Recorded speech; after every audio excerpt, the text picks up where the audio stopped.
Hey guys, Brent Hull Build Show, talking today about windows, the 100-year window, and trimming it out, and why it's such an important detail to make this window energy efficient and tight today on the Build Show.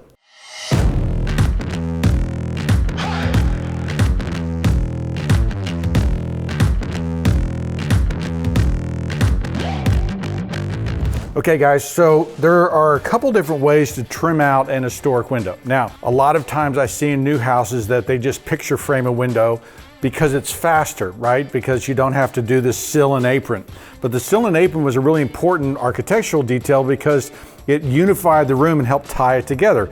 Typically, the window height, the sill of a traditional window in a traditional home is set at the chair rail height. So this height that ran around the room was oftentimes associated with the chair rail or the top of the wainscot, and it unified and pulled the room together. Now, I really like what Windsor has done, and I use Windsor and Kuchen moldings, but I'm gonna show all Windsor stuff here today. And you'll notice that there's two different types. The difference is, and the key thing about these is that they're thick. They're about 1 1/8 thick.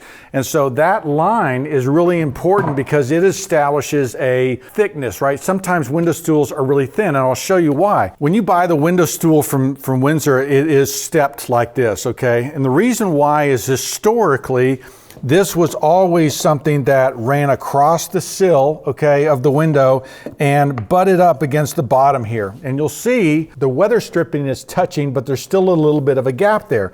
And so always, historically, this window stool was part of the weather stripping, okay? And so our trim's gonna drop down on top of this, but this is what stops the air and water from coming in. Water is the enemy, so we're trying to keep water out. So our sill is slanted and there's steps in the sill, okay? Because what we found was if there's a step, water will not run uphill as far and as fast if there are steps in it, okay? So we've got these little steps and we've got this piece coming in, tightens that window up, creates a really tight seal there. So those are the reasons why I like a windowsill. I also like it because it's more architecturally pretty. And so we're gonna build a sill today and I'm gonna show you how to make an assembly like this. Remember one of my other videos, I was talking about having samples to share with clients. This is one where you can see I've kind of pocket screwed it together. I built the whole thing up. I'm gonna do that on this window today, show you how to do it. Let's get started.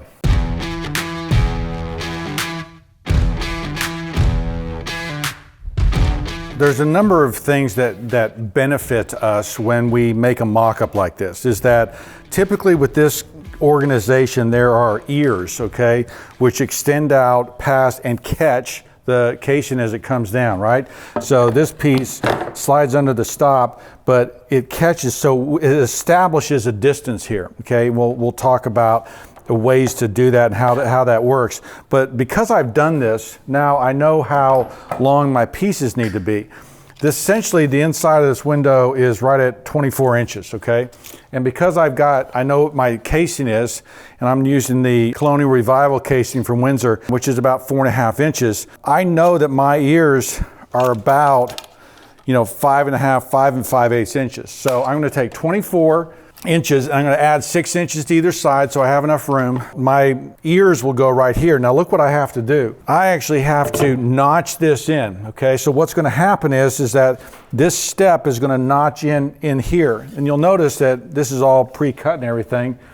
And this one has been rabbited further, right? And so what's gonna have to happen is I'm actually going to rabbit this in further so that I have enough room for this to slide all the way against the window. So I'm gonna take this, I'm gonna mark my notches, right, at 24 either side.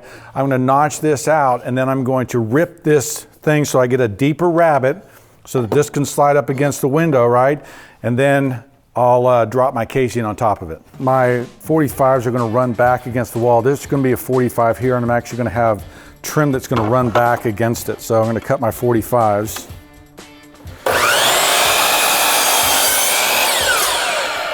Now I'm going to take it over the table saw and I'm going to rabbit it out further.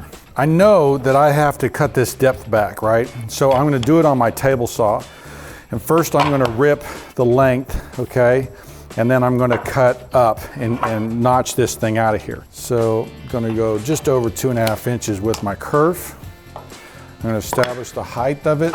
So I'm gonna just come up so I can get my thing over top of it. Come up too much, it starts hitting. I'm gonna go just over top of it.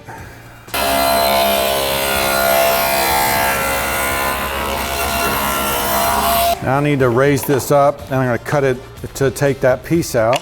And you can see that I'm moving the blade, so I know I'm touching it. And then I'm going to come in here and establish this depth, so we know that it's, right at about 1/2 inch.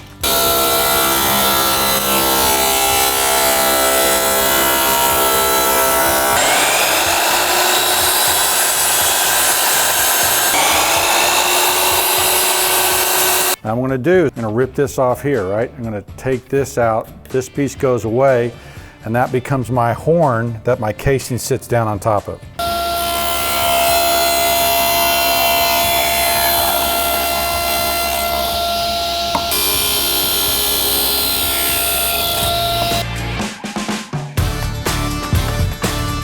One of the great things about these windows is we've got adjustable stops. So first I'll mark it where it needs to be cut, right? I'll leave that pencil line so it's get a nice tight fit, but these unscrew, okay? And this is where these windows are so awesome because they're customizable, right? What happens is I can loosen these bolts up, and if I've got a gap right here, I can actually push this tight. Say it's in the winter time, I want a nice tight fit. I loosen this up, and then I tighten it back down. And so what's happening here is that these stops are actually slotted on the back, right? And so I can see where they're slotted, which allows this thing to move, right? And so there's just holes screwed in here, but it allows this thing to move back and forth, and I can get a real weather tight fit on my windows with adjustable stops. So I've left my pencil line, really important. Right? Get a nice tight fit. Now this is going to come down and sit right back on top of that, right? And I'm all really snug, right? And that is a great tight fit for your window. So now I've got a really tight fit, right? I've got the horns on either side. My casing is going to drop down on top of it. I got to do my returns, okay? I've got to do my apron. I'll show you a couple of different ways of doing that.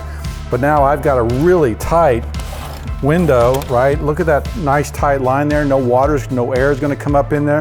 Really sealed this off nicely with this traditional SILL. So what happens here on these returns is I'm going to actually cut a return onto here, okay?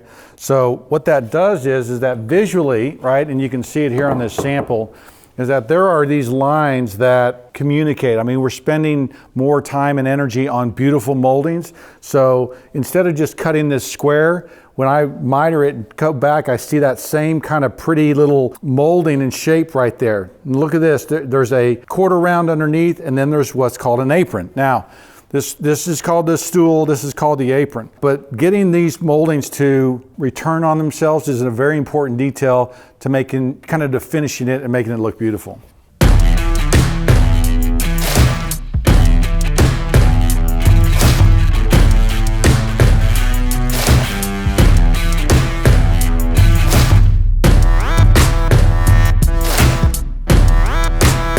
A couple different ways of doing the apron.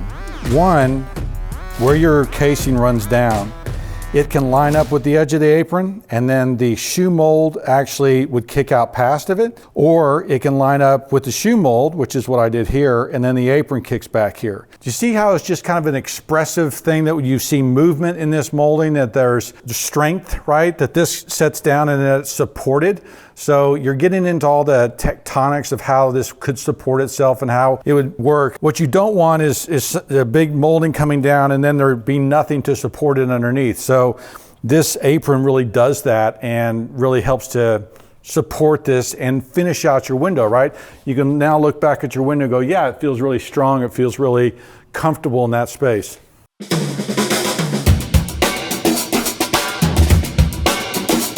I'm going to come down right in line with the outside of that casing.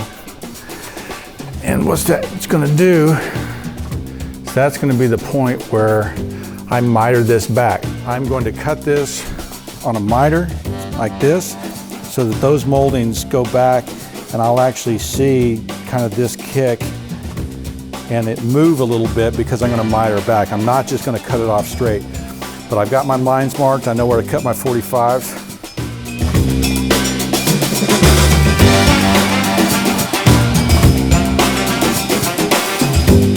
So the adjustable stops are something we kind of learned from history and found out that the best windows really had this adjustable stop, and we think it's a great way to really get a tight fit, beautiful fit, and an energy efficient fit.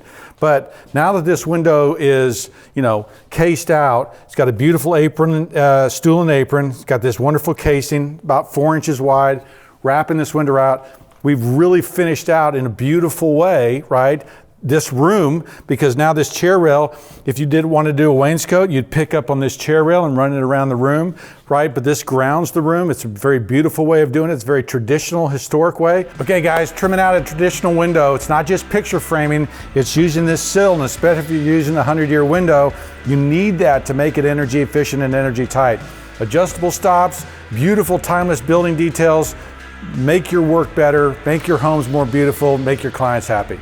Be sure to follow me on Instagram and Facebook, Hull Millwork Hull Homes. Sign up for the newsletter. If you're watching on YouTube, hit the subscribe button. I'm Brent Hull. Thanks for watching.